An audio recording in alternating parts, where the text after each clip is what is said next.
пойдемте. Добрый день, уважаемые горожане.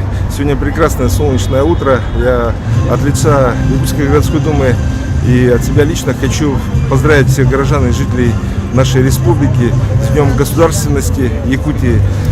Мы знаем, что наша республика развивается. Недавно подписан указ о развитии города Якутска до 2032 года.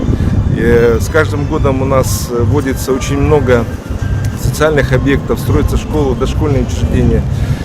Город Якутск развивается, и к своему 400-летию город должен стать одним из лучших городов на севере нашей страны, можно сказать, лучшим городом на вечной мерзлоте в мире. Поэтому мы сообща должны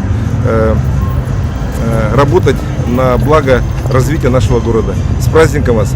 И в этот день, конечно же, хочется пожелать вам здоровья, благополучия, счастья, хорошего праздничного настроения.